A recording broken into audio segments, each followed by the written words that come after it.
சேனலை சப்ஸ்கிரைப் செய்யாதவங்க சேனலை சப்ஸ்கிரைப் செஞ்சுக்கிட்டு செய்திகளை தெரிந்து கொள்ளும்படி அன்புடன் கேட்டுக்கொள்கிறேன். வணக்கம். இன்றைய முக்கிய செய்திகள். கொளத்தூரில் அமைந்திருக்கும் பாரத் ராஜீவ்காந்தி நகர் பகுதி மக்களின் வீடுகளை இடித்து பொதுமக்களை அப்புறப்படுத்த தமிழக அரசு ஆயத்தமாக உள்ளதாக குடியிருப்பு வாசிகள் குமுறுகின்றனர். தமிழக வெற்றி கழகத்தின் தலைவர் விஜய் கரூர் சம்பவத்துக்கு பிறகு முதல் முறையாக பொதுவெளியில் புதுச்சேரியில் இன்று மக்களை சந்தித்தார். புதுச்சேரி அரசால் 5000 பேருக்கு மட்டும் அனுமதி கொடுக்கப்பட்ட பொதுக்கூட்டத்தில் உரையாற்றிய விஜய், ஒன்றிய அரசுக்குத்தான் தமிழ்நாடு ஒரு தனி மாநிலம், புதுச்சேரி ஒரு தனி யூனியன் பிரதேசம் எனவும், ஆனால் நமக்கு அப்படி கிடையாது, நாம் எல்லோரும் ஒன்றுதான் எனவும், தமிழ்நாடு, புதுச்சேரி, கேரளா, ஆந்திரா, கர்நாடகான்னு நம்ம வகையெல்லாம் எங்கே இருந்தாலும் அவங்க நம்ம உறவுதான் என்று பேசியுள்ளார். 4 ஆண்டுகளில் ரூபாய் 8,730 கோடியே 55 லட்சம் மதிப்பிலான கோயில் சொத்துக்கள் மீட்கப்பட்டதாக இந்து சமய அறநிலையத்துறை அதிரடியாக அறிவித்துள்ளது. 1 மணி நேரமாகியும் வாகனத்துக்குள்ளேயே இருந்த விஜய் மக்களிடையே பேசும் ஆனந்த். புதுச்சேரியில் நடைபெற்று வரும் தமிழக வெற்றிக்கழக மக்கள் கூட்டம் தொடங்கியது. தமிழக வெற்றிக்கழக பொதுச் செயலாளர் ஆனந்த் உரையாற்றினார். ஆரணி சைதாப்பேட்டை மலையாம்பட்டு சாலையில் சரஸ்வதி நகரில் உள்ள சக்தி பீடத்தில் புதிதாக அமைக்கப்பட்ட சப்த மாதாக்கள் மற்றும் பைரவர் சன்னதி கும்பாபிஷேகம் நேற்று காலை நடைபெற்றது. புதுச்சேரியில் தமிழக வெற்றி கழகத்தின் தலைவர் விஜயின் மக்கள் சந்திப்பு நிகழ்ச்சியில் அனுமதியை மீறி உள்ளே செல்ல முயன்ற ரசிகர்களுக்கும் காவல்துறைக்கும் இடையே தள்ளுமுள்ளு ஏற்பட்டதால் லேசான தடியடி நடத்தப்பட்டது. காங்கிரஸ் மூத்த தலைவர் சோனியா காந்தி இவர் இத்தாலியின் லூசியானா நகரில் 1946ஆம் ஆண்டு டிசம்பர் 9ஆம் தேதி பிறந்தார். சோனியா காந்தி 20 ஆண்டுகள் காங்கிரஸ் தலைவராக செயல்பட்டுள்ளார். அவர் தற்போது நாடாளுமன்றத்தில் காங்கிரஸ் கட்சியின் தலைவராக செயல்பட்டு வருகின்ற நிலையில் தியாக தலைவி சோனியா காந்தியின் பிறந்த நாளிற்கு செல்வ பெருந்தகை வாழ்த்து தெரிவித்துள்ளார். சென்னையில் கலைவாணர் அரங்கில் பன்னாட்டு புத்தக காட்சி நடைபெற உள்ளதாக பள்ளிக் கல்வித்துறை அமைச்சர் அன்பில் மகேஷ் தெரிவித்துள்ளார். தமிழக வெற்றி கழகத்தின் பொதுச் செயலாளர் என் ஆனந்தை புதுவை காவல் கண்காணிப்பாளர் ஈஷா சிங் கடுமையாக எச்சரிக்கை விடுத்த காணொலி வைரலாக பகிரப்பட்டு வருகின்றது. புதுச்சேரியில் இன்று நடைபெறும் மக்கள் சந்திப்பு கூட்டத்தில் தமிழக வெற்றி கழகத்தின் தலைவர் விஜய் பங்கேற்கிறார். உப்பளம் பழைய துறைமுக மைதானத்தில் கூட்டம் நடக்கவிருக்கும் சூழலில் 4.5 ஏக்கர் நிலத்தில் திடல் அமைக்கப்பட்டுள்ள நிலையில் விஜய் எங்களுக்கு என்ன பண்ண போகிறார் என்று புதுச்சேரி உள்ளூர் வாசிகள் அராஜகமாக இருக்கு என்று ஆதங்கத்துடன் தெரிவித்துள்ளனர். சட்டமன்ற தேர்தலுக்கான களம் இப்போதே சூடு பிடிக்க தொடங்கிவிட்டது. அரசியல் களத்தில் ஏராளமான மாற்றங்கள் ஏற்பட்டு வருகின்றன.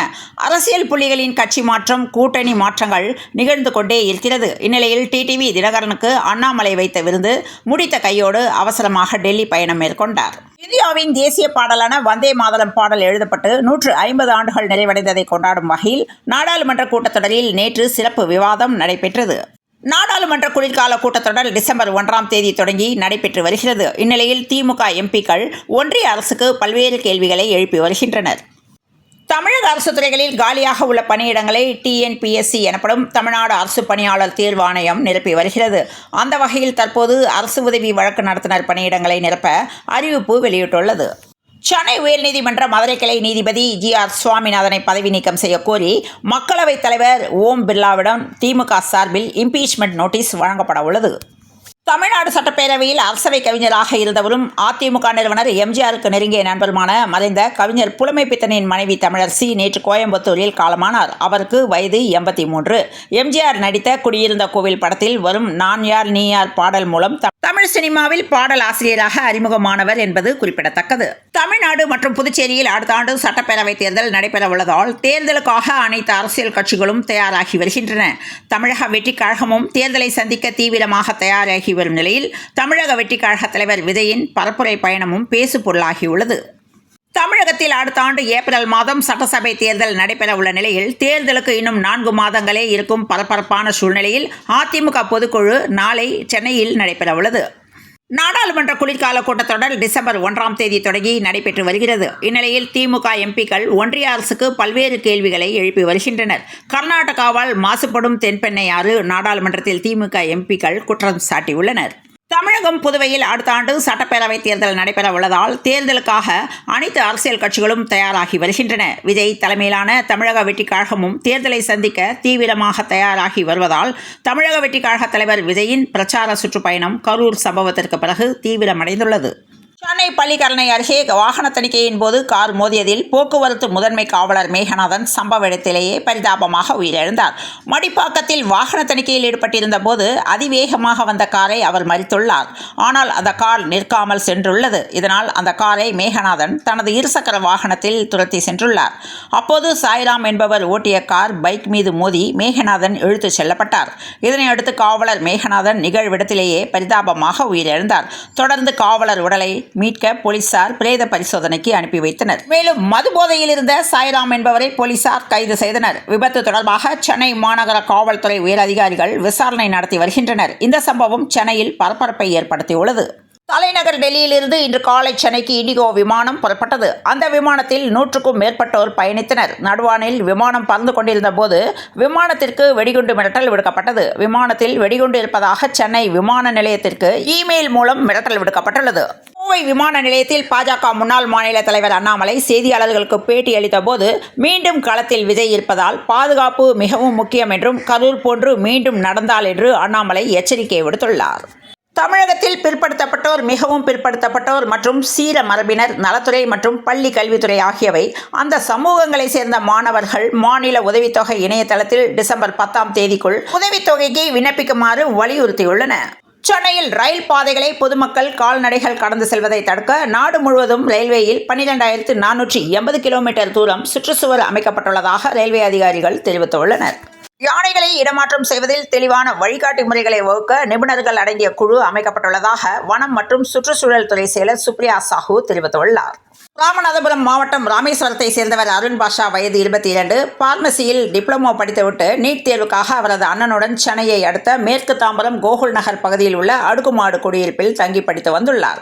நேற்று காலை 2 மணி அளவில் அருண் பாஷா தனது காதலியுடன் செல்போனில் பேசிக் கொண்டிருந்த போது திடீரென அவர் தனது கை மணிக்கட்டு பகுதியில் அறுத்துக்கொண்டு அந்த அடுக்குமாடி குடியிருப்பின் 3வது மாடியிலிருந்து கீழே குதித்துள்ளார். இதில் படுகாயமடைந்த அவரை மீட்டு சிகிச்சைக்காக தாம்பரத்தில் உள்ள மாவட்ட அரசு ஆஸ்பத்திரியில் சேர்த்தனர். ஆனால் அங்கு சிகிச்சை பலனின்றி அருண் பாஷா பரிதாபமாக உயிரிழந்தார். இதுகுறித்து விசாரணை செய்த போலீசார் தற்கொலை செய்து கொண்ட அருண் பாஷா ஏற்கனவே கோவையில் உள்ள தனியார் கல்வி நிறுவனத்தில் நீட் தேர்வுக்காக படித்துக் கொண்டிருந்தார் என்பதும், அப்போது இளம்பெண் ஒருவருடன் அவருக்கு பழக்கம் ஏற்பட்ட நிலையில் பின்னர் இருவரும் 2 வருடமாக காதலித்து வந்ததாக கூறப்படுகிறது. இதற்கிடையில் கடந்த 1 வாரமாக இருவருக்கும் இடையே பிரச்சனை ஏற்பட்டு வந்துள்ளது. சம்பவத்தன்று இரவு முதல் அதிகாலை வரை அருண் பாஷாவுடன் அவரது காதலி செல்போனில் பேசி சண்டையிட்டதாகவும், இதனால் விரக்தி அடைந்த அவர் கையை அறுத்து கொண்டதுடன் மாடியிலிருந்து குதித்து தற்கொலை செய்து கொண்டதும் விசாரணையில் தெரியவந்ததாக போலீசார் தெரிவித்துள்ளனர். இந்த சம்பவம் அப்பகுதியில் பெரும் சோகத்தை ஏற்படுத்தியுள்ளது. பணி நிரந்தரம் செய்ய வலியுறுத்தி அம்பத்தூர் மண்டலத்தில் 300க்கும் மேற்பட்ட தூய்மை பணியாளர்கள் தொடர் போராட்டத்தில் ஈடுபட்டு வருகின்றனர். இந்நிலையில் தூய்மை பணியாளர்களை பணி செய்ய விடாமல் தடுத்தால் புகார் தெரிவிக்கலாம் என சென்னை மாநகராட்சி அறிவிப்பு வெளியிட்டுள்ளது. ஒருங்கிணைந்த பொறியியல் பணிகளுக்கான தேர்வு விடைத்தாள்களை 2026 டிசம்பர் 7 வரை பதிவிறக்கம் செய்து கொள்ளலாம் என்று தமிழ்நாடு அரசு பணியாளர் தேர்வாணையம் தெரிவித்துள்ளது. புதுச்சேரியிலிருந்து விநியோகிக்கப்பட்ட போலி மருந்துகள் தமிழகத்தில் எங்கெங்கு விற்பனைக்கு உள்ளன என்பதை கண்டறிய உரிய ஆய்வு நடத்துமாறு அதிகாரிகளுக்கு மாநில மருந்து கட்டுப்பாட்டு இயக்ககம் உத்தரவிட்டுள்ளது. இந்தியாவுடனான பேச்சுவார்த்தை நன்றாக சென்று கொண்டிருக்கிறது எனவும், இந்திய பிரதமர் மோடி என் நல்ல நண்பர், இந்தியாவுடனான விரிசல் தற்காலிகமானதுதான் என்று கடந்த செப்டம்பர் மாதம் முதல் தொடர்ந்து அமெரிக்க அதிபர் ட்ரம்ப் இந்தியா குறித்து பதிவிட்டுள்ளார். இந்நிலையில் இந்திய அரிசிகளுக்கு வரியை அதிகரிக்கிறாரா ட்ரம்ப் என்ற கேள்வி எழும்பிய நிலையில் இதில் பாதிக்கப்பட போவதெனவோ அமெரிக்கா தான் என்ற தகவல் வெளியானது. சட்டப்பேரவை தேர்தல் நெருங்கும் நிலையில் திமுகவுக்கு எதிராக மத்திய அமைப்புகளான சிபிஐ, அமலாக்கத்துறை, வருமான வரித்துறை, தேர்தல் ஆணையம் ஆகியவற்றை பயன்படுத்துவார்கள் என முதல்வர் மு.க.ஸ்டாலின் குற்றம் சாட்டியுள்ளார். 3வது டெஸ்டில் கமின்ஸ், ஆஷஸ் தொடரிலிருந்து வேகப்பந்து வீச்சாளர் விலகல். 3வது இடத்துக்கான போட்டி, வெண்கல பதக்கம் வெல்ல இந்திய அணி ஆர்வம், அர்ஜென்டினாவுடன் பல பரீட்சை. 1 விக்கெட் வீழ்த்தினால் வரலாறு, முதல் இந்திய பவுலராக பும்ரா படைக்கவிருக்கும் சாதனை. கேண்டிடேட் செஸ் போட்டிக்கு தமிழக வீரர் பிரக்ஞானந்தா தகுதி. தங்கம் விலை கிராமுக்கு ரூபாய் 40, பவுனுக்கு ரூபாய் 320 குறைந்துள்ளது. வெள்ளி விலை கிராமுக்கு ரூபாய் 1 உயர்ந்துள்ளது. அதன்படி சென்னையில் இன்று 22 கேரட் ஆபரண தங்கத்தின் விலை ஒரு சவரன் 96,000 ரூபாய்க்கும் 1 கிராம் 12,000 ரூபாய்க்கும் விற்பனையாக உள்ளது.